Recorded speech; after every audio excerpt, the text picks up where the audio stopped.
మరో breaking news చూస్తున్నా. మంచిర్యాల జిల్లా దమ్మన్నపేటలో ఉద్రిక్తత వాతావరణం చోటు చేసుకుంది. పోడు రైతుల పూరీలను అటవీ అధికారులు తొలగిస్తున్నారు. వారిని పోడు రైతులు అడ్డుకోవడంతో టెన్షన్ వాతావరణం నెలకొంది. నిన్న తమపై కారం చల్లి పోడు రైతులు దాడి చేశారని అధికారులు ఆరోపిస్తున్నారు. మరోవైపు 40 మందిపై అధికారులు కేసులు నమోదు చేశారు. రైట్, ఇదే అంశానికి సంబంధించి మరింత సమాచారం మా ప్రతినిధి ఆదిలాబాద్ నుంచి శ్రీనివాస్ ఫోన్ లైన్ లో అందించే సిద్ధంగా ఉన్నారు. శ్రీనివాస్, మొత్తంగా మంచిర్యాల జిల్లా దమ్మన్నపేటలో ఉద్రిక్త వాతావరణం నెలకొన్నట్లు చూస్తున్నాం. ఎలా ఉంది పరిస్థితి అక్కడ? మంచిర్యాల జిల్లా దండపల్లి మండలం దమ్మన్నపేటలోనైతే టెన్షన్ వాతావరణం అయితే నెలకొంది. గత కొద్ది రోజులుగా ఇటు దమ్మన్నపేట పరిధిలో ఉన్నటువంటి ఫారెస్ట్ ఇటు లింగాపూర్ తాళ్ళపేట రేంజ్ లోనైతే పోడు వ్యవసాయం అయితే చేస్తా ఉన్నారు. గత కొద్ది రోజులకు కూడా ఇటు అటవీ శాఖ అధికారులకి పోడు రైతులకు మధ్యనైతే వివాదం అయితే నెలకొంది. అయితే తాము దాదాపుగా 30-40 ఏళ్ల నుంచి ఇక్కడ పోడు వ్యవసాయం చేస్తున్నామంటే పోడు రైతులు చెప్తా ఉంటే అధికారులు మాత్రం కొత్తగా 100 ఎకరాలు పోడు కొట్టారంటూ కూడా ఇటు అధికారులు అయితే ఆరోపణలు చేస్తున్న పరిస్థితులు అయితే ఉన్నాయి. గత కొద్ది రోజుల క్రితం కూడా ఇటు జిల్లా కలెక్టర్ కుమార్ దీపక్ తో పాటు డీసీపీ భాస్కర్ కూడా ఆ ప్రాంతాన్ని అయితే పర్యటించారు, పరిశీలించారు. అనంతరం వారు అక్కడి నుంచి గుడిసెలు కూడా ఖాళీ చేసి వెళ్లాలంటూ కూడా సూచనలు అయితే చేసిన పరిస్థితులు అయితే. ఈ నేపథ్యంలో గతంలో ఏదైతే ఈ పోడు వ్యవసాయానికి నూతనంగా కొట్టారంటూ కూడా 40 మందిని బైండ్ ఓవర్ చేసి కేసులు పెట్టే ప్రయత్నం అయితే చేశారు. ఈ నేపథ్యంలో 2 రోజుల క్రితం కూడా అటవీ శాఖ అధికారులు మళ్ళీ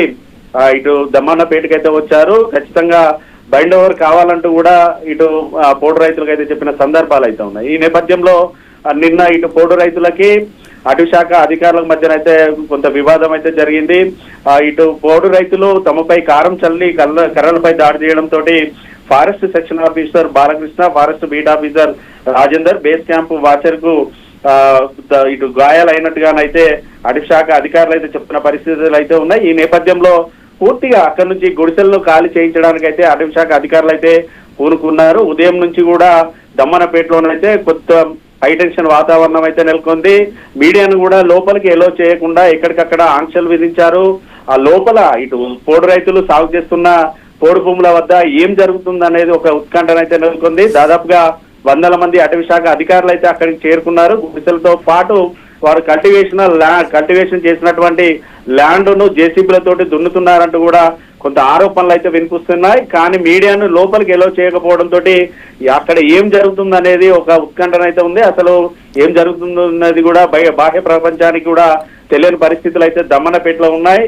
దాదాపుగా 2 గంటల నుంచి కూడా మీడియాపై ఆంక్షలు అయితే విధిస్తున్నారు. 100 మంది అటవీ శాఖ సిబ్బంది అయితే ఎక్కడికక్కడ ఎవరిని లోపలికి వెళ్లకుండానైతే అడ్డుకుంటున్న పరిస్థితులు అయితే ఉన్నాయి. ఇటు ఆదివాసీ సంఘాల నుంచి అయితే ఒకటే డిమాండ్ వినిపిస్తుంది. కాంగ్రెస్ అధికారంలోకి వచ్చేటప్పుడు ఖచ్చితంగా పోడు వ్యవసాయం చేసుకుంటున్నటువంటి ప్రతి ఒక్క రైతుకి పోడు పట్టాలు ఇస్తామని చెప్పారు. తామేమో నూతనంగా పోడు చేసింది లేదు, తాతల కాలం నుంచి పోడు చేస్తున్నాం. అటువంటి భూముల్లో పోడు వ్యవసాయం చేయకుండా ప్రతిసారి ఇటు అటవీ శాఖ అధికారులు తమను అడ్డుకుంటున్నారు. ఖచ్చితంగా ప్రభుత్వం చొరవ చూపాలి, పోడు రైతులకు పోడు పట్టాలు అందజేయాలంటూ కూడా వారైతే కోరుతున్న సందర్భాలు అయితే. ఒకవేళ దమ్మన్నపేటలో కనుక పోడు రైతులు చేస్తున్నటువంటి భూముల్లో అటవీ శాఖ అధికారులు ఆంక్షలు విధించి గుడిసెలు కనుక తొలగిస్తే మాత్రం రానున్న రోజుల్లో మాత్రం పోడు ఉద్యమం కూడా ఉధృతం చేస్తామంటూ ఇటు పోడు రైతులు ఆదివాసీ సంఘాలు కూడా హెచ్చరికలు అయితే జారీ చేస్తున్నారు.